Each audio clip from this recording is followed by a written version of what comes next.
Naiinitan ka pa rin ba at gustong mag-relax? Tara na sa Tagaytay. Dahil dito nga ay napaka-presko ng hangin, plus pwede ka rin makapag-staycation dito na may Taal view. For as low as 2,400, good for 2 packs. Plus, maraming masasarap na kainan dito guys. Kaya ano pang hinihintay nyo? Tara na, gala na tayo. Sa second summer capital of the Philippines. Let's go!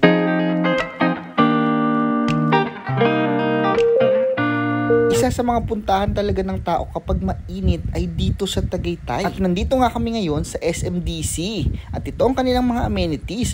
May swimming pool, merong open space para makapaglakad-lakad. At dito nga ay meron ding basketball court at napakagandang garden. May ilang tower nga dito na pwedeng pagpilian kung saan kayo pwedeng mag-staycation. At kami nga ay napunta dito sa Tower 5. Depende kasi yan guys kung saan location ang tower ng inyong mabubook na staycation. Medyo marami nga ang tao dito kapag weekends dahil sulit naman talaga ang mga presyo ng staycation dito. At ito nga ang nabook namin, studio type condo unit. Simple lang yung room, may dining, may living area, then next na ang kama. Plus meron ding napakalaking TV. Napakalinis din ng kanilang CR guys. At hindi mawawala ang hot and cold shower. Plus meron na rin shampoo ng mga kasama. Again, for as low as 2,400, good for 2 packs at merong additional na payment kapag mag-e-excess kayo sa 2 packs. At ang maximum nga nito ay 4 packs. At ito nga ang pinakapinunta namin dito. Merong veranda na Taal view. Make sure na kapag magbubook kayo ng staycation ay merong ganito guys dahil is a must talaga to kapag pupunta ka sa Tagaytay, yung Taal view. Kaya pag may Taal view, thumbs up ka sa akin.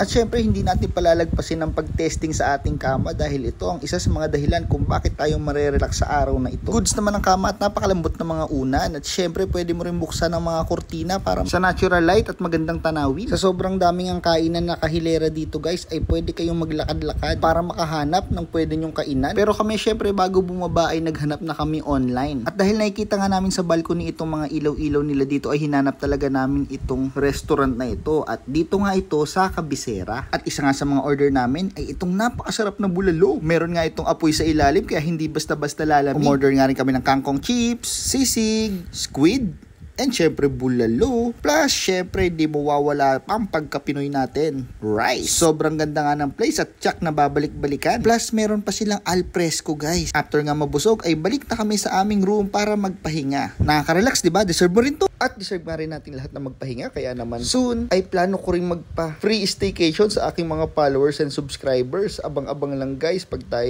tumaas-taas ang following at subscribers. Ay isa sa mga gusto kong gawin ay magkaroon ng pa-free staycation. So paano hanggang sa susunod na diretsyo?